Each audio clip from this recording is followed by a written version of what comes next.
నమస్తే అండి, welcome to రాధారాణీస్ kitchen. ఈరోజు మరో టేస్టీ రెసిపీని పరిచయం చేయబోతున్నాను.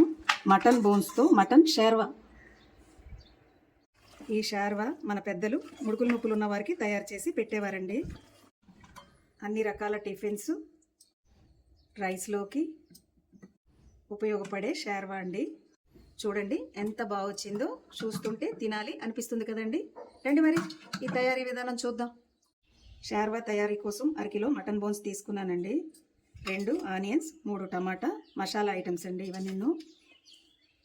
ముందుగా మసాలా తయారు చేసుకుందాం. గసగసాలు, 2 వెల్లుల్లి రెబ్బలు, చిన్న అల్లం ముక్క, 1 దాల్చిన చెక్క, 5 లవంగాలు, 2 స్టార్ అనాస రెక్కలండి, 2 యాలకులు, జీడిపప్పు, పచ్చి కొబ్బరి, 1 స్పూన్ ధనియాలు, 1/2 స్పూన్ జీలకర్ర, 3 టమాటాలు వేసుకుని మెత్తగా మిక్సీ పట్టుకుందాం. కుక్కర్ తీసుకుని తగినంత ఆయిల్ వేసుకుంటున్నానండి. దాల్చిన చెక్క చిన్న ముక్క, 10 మిరియాలు, సన్నగా తరుక్కున్న ఆనియన్స్. మధ్యలో కలుపుకుంటూ లైట్ గోల్డ్ కలర్ వచ్చే వరకు ఆనియన్స్ని ఫ్రై చేసుకోవాలండి. ఆనియన్స్ ఈ విధంగా ఫ్రై అయినాక పసుపు, రుచికి సరిపడా ఉప్పు, కారం వేసుకొని ఒకసారి చక్కగా కలుపుకోవాలి. చక్కగా కలిసిపోయింది కదండి.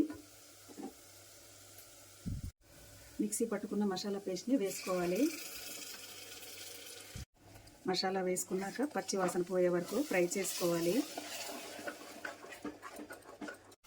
మధ్యలో కలుపుకుంటూ 5 నిమిషాలు ఈ విధంగా ఫ్రై చేసుకున్నానండి. చూడండి ఆయిల్ పైకి తేలుతుంది కదా. ఇప్పుడు మసాలా ఫ్రై అయిపోయినట్లు.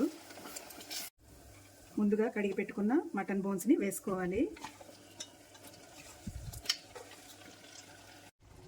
10 నిమిషాలు ఫ్రై చేసుకున్నాం కదండి, చక్కగా ఫ్రై అయిపోయింది. వాటర్ వేసుకోవాలండి.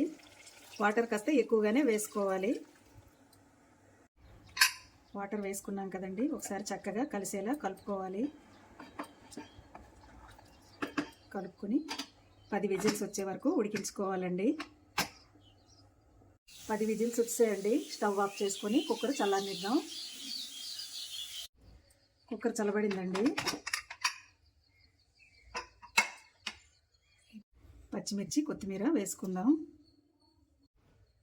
చూసారా ఎంత బాగా వచ్చిందో. ఒంట్లో సత్తువు లేని వాళ్ళకు కూడా బలాన్ని ఇచ్చే షేర్వా రెడీ. మీకు గనక ఈ వీడియో నచ్చినట్లయితే లైక్ చేయండి, షేర్ చేయండి, మా ఛానల్కి సపోర్ట్ చేయండి. Thanks for watching.